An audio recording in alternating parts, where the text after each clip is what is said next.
Assalamualaikum warahmatullahi wabarakatuh. Waalaikumsalam warahmatullahi wabarakatuh. Izinkan saya untuk mempresentasikan hasil diskusi kami tentang pengaruh paparan UV terhadap kualitas fisik, mekanik, dan kimiawi produk plastik. Mata kuliah pengujian fisis produk karet dan plastik dari kelompok 4. Sebelumnya, perkenalkan nama saya Citra Dewi Ramasari dengan NIM 2303021. Ada pula anggota yang lain yaitu Dania Rahmawati dengan NIM 2303005. Lalu ada pula Hendra Sulih Isaka dengan NIM 2303003 dan yang terakhir yaitu Lukman Syam Wibisono dengan NIM 2303010.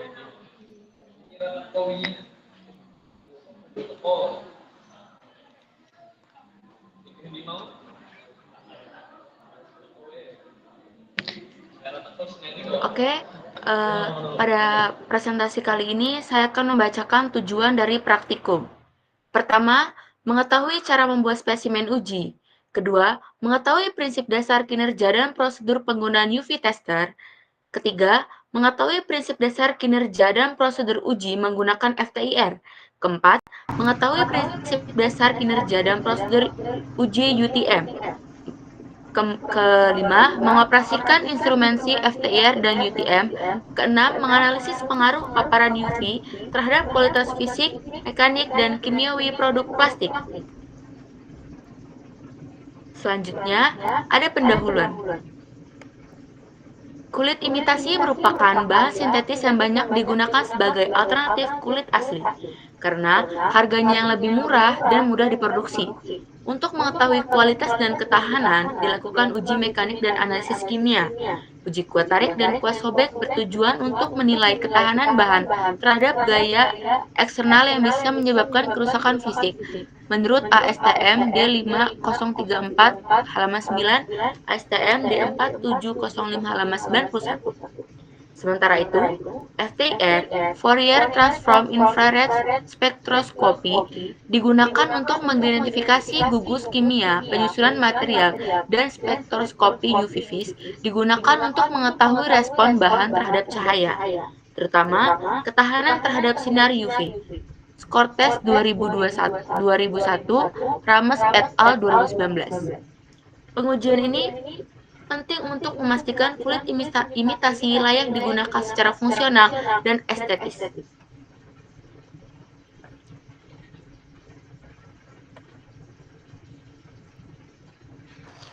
Selanjutnya, alat dan bahan yang digunakan dalam praktikum kali ini ada cutter gunting, cutting mat, penggaris atau mistar,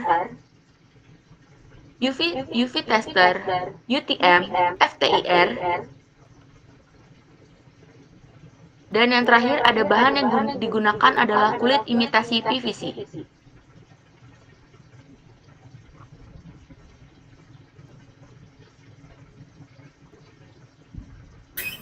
Baik, izin masuk sekarang giliran saya untuk membahas FTIR, UTM dalam percobaan kapas sampel perbandingan minggu ke-1 hingga minggu ke-4 menggunakan UV tester. Pada kuat tarik pertama itu didapat 1,119 Newton per milimeter kubik, minggu kedua 76,1 Newton milimeter kubik, minggu selanjutnya adalah 72,5 Newton milimeter kubik, yang terakhir adalah 1,4.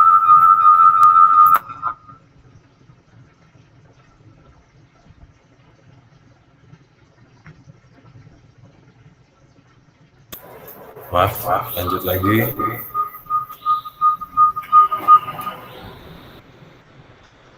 Yang sampel terakhir berupa 1,228 Newton meter kubik, kemudian pada kuat sobek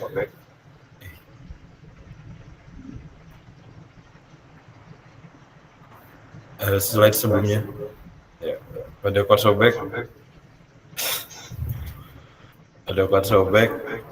minggu pertama yaitu 16,4 495 Newton milimeter kubik, minggu kedua yaitu 10,104, minggu ketiga 11,748, minggu keempat ialah 12,16, serta persentase elongasi pada minggu pertama yaitu 95,8, sampel kedua 84,4, sampel ketiga 79,1, sampel keempat yaitu 79,9.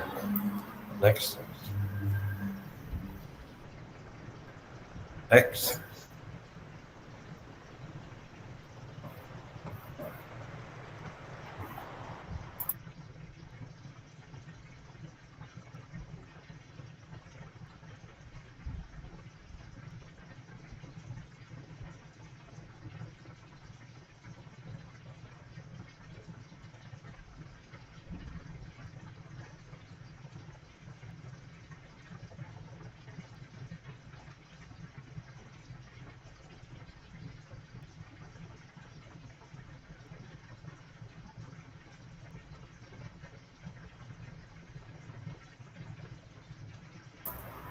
Baik, dikarenakan ada kendala pada salah satu teman kami, jadi akan saya lanjutkan pada pembacaan data FTIR pada sampel kulit imitasi PVC dengan sampel di range 2923 cm pangkat negatif 1 hingga 1380 cm. Didapat gugus fungsi berupa polimer alifatik atau PVC. Maaf. Kemudian pada data 17,27 hingga 1118 didapat plasticizer ester, kemudian pada 1578 hingga 874 berupa gugus fungsi aromatik, dan yang terakhir berupa dengan angka 743 hingga 607 didapat gugus fungsi berupa CCl atau polyvinyl chloride. Oke, izin masuk ya teman-teman, maaf. Bisa dilanjut oleh satu teman kami yaitu Hendra Sulisaka. Tadi ada kendala di sinyal kos ini. Tadi kan udah ada dari minggu ke 0 itu dari hasil UV kulit imitasi. Ini mungkin diamati untuk minggu pertama, kedua, dan next.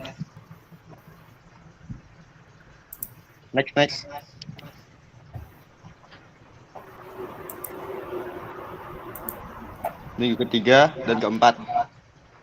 Mungkin next.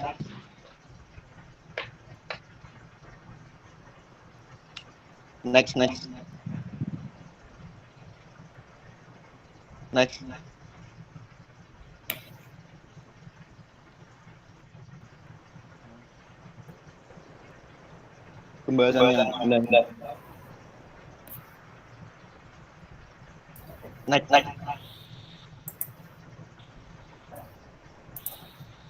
next sampai yang FTIR.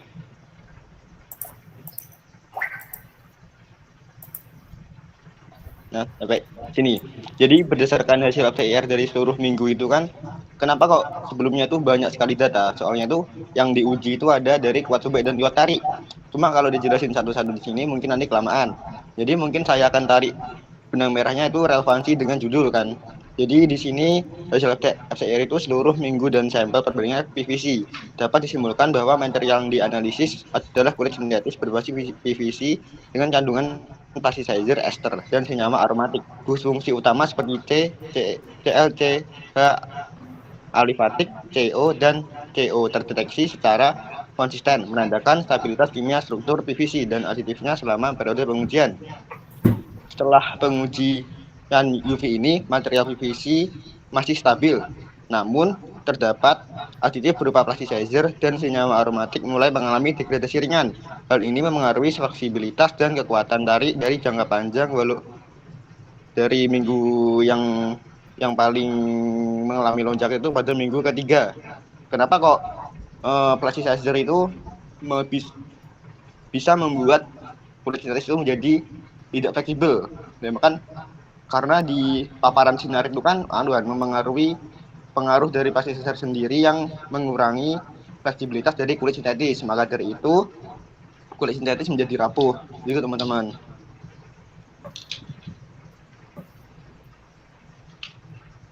Udah, Don. Baik, selanjutnya operator bisa minta data pembahasan milik UTM ke datanya aja, gak usah pembahasan itu, datanya aja.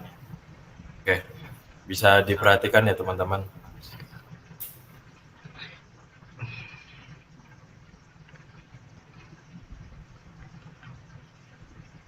Oke, bisa diperhatikan ya teman-teman di situ kenapa ada lonjakan angka sangat fluktuatif sekali dari minggu pertama dan minggu kedua, 3 dan 4. Di situ kami selaku praktikan melakukan beberapa kesalahan yang menjadikan pada saat pengujian tersebut tidak menghasilkan hasil yang akurat.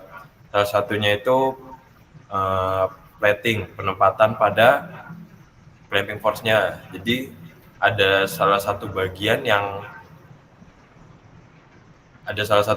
yang di mana force-nya itu tidak kebagian secara utuh. Serta pembahasan UTM yang saya bawakan di sini ialah data dalam tabel tersebut menunjukkan penurunan yang terbilang signifikan pada kuat tarik di bagian kuat tarik dan elongasi pada minggu kedua dan ketiga dibandingkan yang 41 dan keempat. Dikarenakan efek degradasi material PVC akibat paparan UV sendiri selama durasi pengujian sebagaimana dijelaskan oleh salah satu literatur milik Sebayang pada tahun 2015. Dalam jurnalnya, beliau mengemukakan bahwasannya perlakuan panas dan UV dapat menurunkan kekuatan mekanik PVC sampai 20 hingga 30%. Sehingga fluktuasi kuat tarik yang terjadi juga kemungkinan besar disebabkan kesalahan penjepitan di area clamping pada mesin UTM. Jadi sudah terkena paparan, terjadi degradasi, terjadi juga kesalahan dalam penggunaan clamping force, sehingga distribusi tegangan tidak merata dan mempengaruhi hasil pengujiannya. Hal ini sejalan dengan prinsip standar SNI atau SNI ISO pada tahun 1924 hingga 2016 yang menekankan stabilitas metode uji tarik dan kecepatan elongasi tetap untuk mendapatkan data yang valid dan konsisten. Kemudian untuk data kuat sobek sendiri, meskipun SNI ISO 1924-2 tidak secara spesifik mengatur, literatur teknis menyatakan bahwa pengujian kuat sobek juga sangat bergantung pada kestabilan penjepitannya sendiri untuk menghindari kesalahan-kesalahan yang mungkin terjadi ke depannya.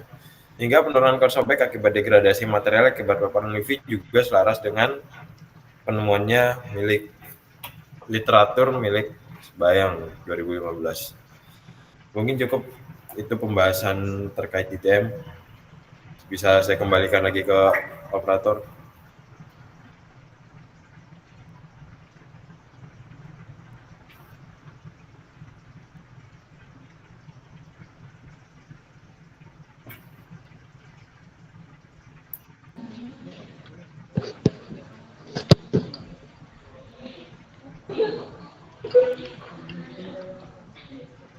Berdasarkan hasil FTIR dari seluruh minggu dan sampel pembanding PVC yaitu tanpa di tes UV vis, dapat disimpulkan ya bahwa material yang dianalisis adalah kulit sintetis berbasis PVC dengan plasticizer ester dan senyawa aromatik.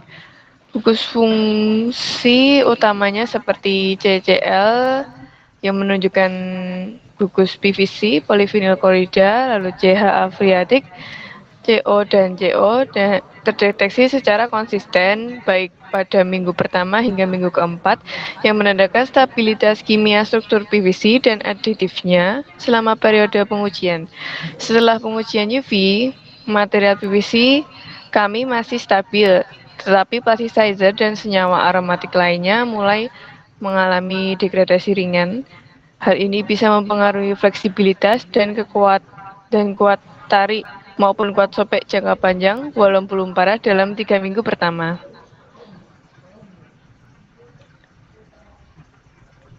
Lalu dari pembahasan tadi dapat disimpulkan, yang pertama, dalam membuat spesimen uji ini, baik kuat tarik maupun kuat sobek, dilakukan dengan pemotongan dan pengukuran menggunakan alat. Lalu yang kedua, UV prinsip dan prosedur UV tester. UV tester menstimulasikan sinar matahari untuk menguji ketahanan cuaca pada plastik dengan pengaturan waktu. Lalu yang ketiga, prinsip dan prosedur FTIR. FTIR mengidentifikasi gugus fungsi kimia dengan mendeteksi serapan radiasi inframerah. Lalu adapun prosedurnya diawali dengan persiapan sampel, lalu pemasukan sampel pada alat, pengukuran spektrum, dan analisis puncak FTIR. Lalu prinsip UTM, Unit Standstill Machine, yaitu menguji sifat mekanik, baik tarik, tekan, dan elongasi dengan memberi beban terkontrol pada spesimen dan mencatat respon deformasi. Lalu adapun pengoperasian FTIR dan UTM, yaitu menggunakan dan mengkalibrasi FTIR serta UTM untuk memperoleh data uji yang akurat sesuai standar. Lalu yang keenam, analisis pengaruh paparan UV, yaitu menganalisis kekuatan mekanik, yaitu kuat tarik, elongasi, dan kimiawi berupa struktur polimer, yaitu FTIR, sebelum dan sesudah paparan UV. Baik, lanjut. Ini ada beberapa referensi yang kita gunakan.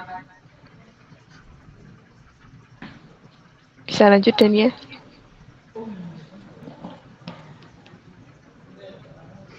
Terima kasih. Mungkin dari teman-teman ada tanggapan atau pertanyaan? Saya. Mungkin biar dimulai dari Safitri dulu, boleh? Oke, baik. Di sini saya akan bertanya. Perkenalkan, saya Safitri Dwi Rahmadani dari kelompok 3 dengan NIM 2303018. Di sini saya akan bertanya, apakah kulit sintetis PVC yang memiliki foam mempengaruhi hasil UV vis? Terima kasih.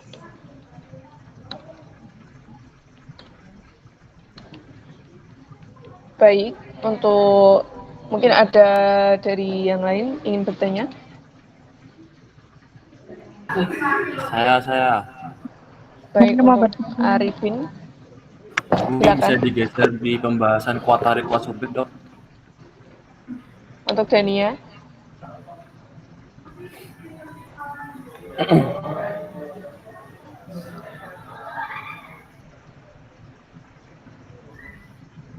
Yang mana, Saudara Arifin?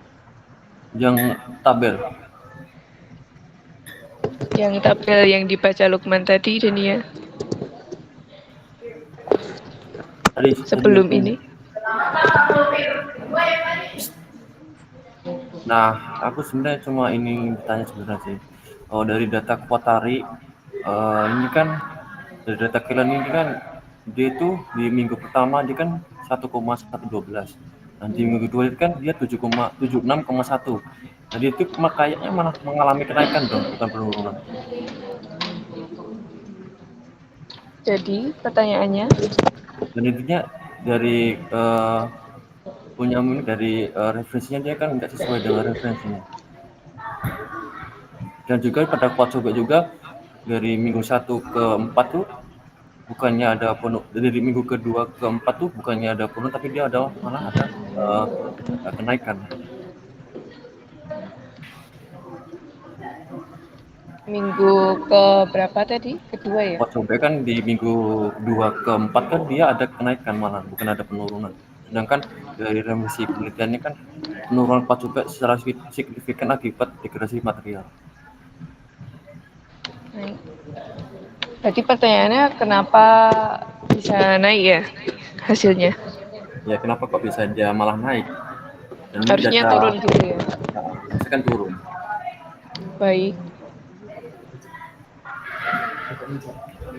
Saya. Mungkin selanjutnya dari Saya, Rois. saya Baik, mau terima bertanya. kasih. Saya ingin bertanya dari hasil pengujian UV tester kalian, apa yang terjadi pada kulit sintetis kalian dengan warnanya, apakah mudar atau tidak, atau sama saja? Terima kasih. Ya, terima kasih untuk Rois. Mungkin maaf teman-teman untuk yang lain pertanyaan kita batasi hanya 3.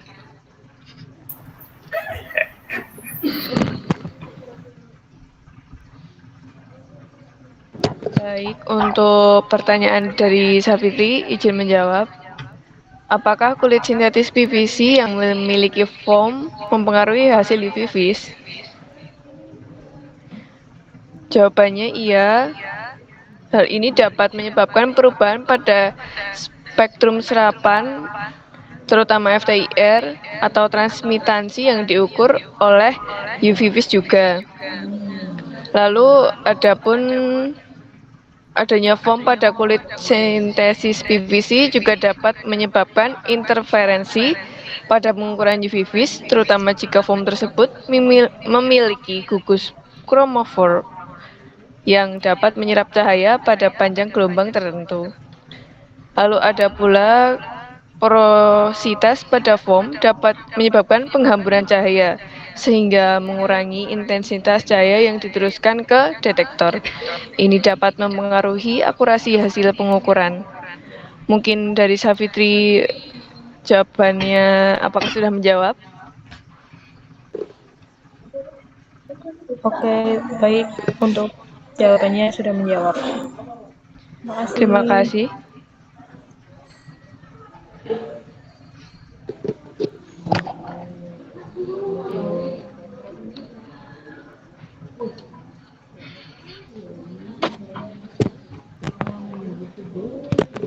Mungkin dari teman sekelompok saya untuk menanggapi pertanyaan. Menanggapi pertanyaan Arifin, ini pertanyaannya minggu pertama dan minggu kedua kenaikan, kuat sobek minggu kedua keempat naik, bagaimana, kenapa naiknya, harusnya turun. Bisa diperingkas lagi nggak maksudnya pertanyaannya gimana, Vin? Ya, intinya pada kuartal ini kenapa minggu 2 dan 3 ini malah naik? Itu memang kesalahan data atau memang hasilnya gitu? Terus Ada lagi? pada kuartal B ini pada minggu 2, 3, 4 ini kenapa dia naik? Sedangkan pada teori kan dia harusnya menurun secara signifikan.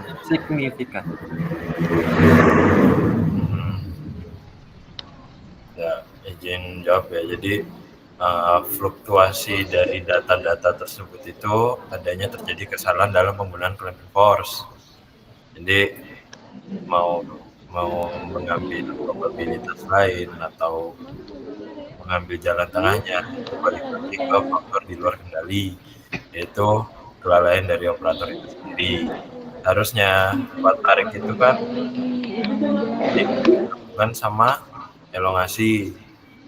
Sedangkan kesalahan datanya ini yang bikin rancu itu di minggu ketiga dan lebih rancu lagi di minggu 1 dan minggu keempat. Jadi kesinambungan ini data-data ini memiliki kesalahan, yang jelas itu kesalahan. Tapi kalau misalkan mau dipaksain lagi terkait jawabannya, asumsi kami sebagai kelompok misalnya kalau misalkan elongasi yang didapat ialah 95, berarti kuat tariknya juga itu bukan 1, karena elongasi 84 di minggu kedua dia didapat kuat tarik 76 dan minggu ketiga ialah 72, setelah elongasi pada minggu ketiga itu 73. Dengan kata lain, yang bisa dijawab itu ialah minggu kedua dan minggu ketiga saat diberikan gaya elongasinya tidak jauh-jauh dari kuat tarik tersebut, sehingga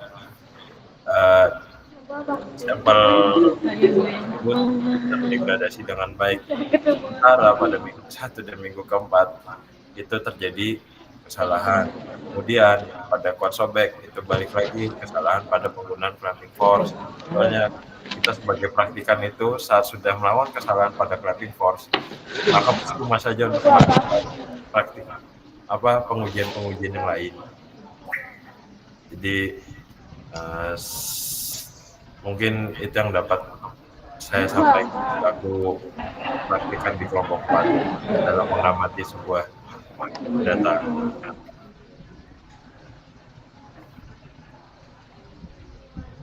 Diagram Alif dulu atau apa? Saya balik lagi ke Arifin. Terima kasih Mas Ahmad. Jawabannya.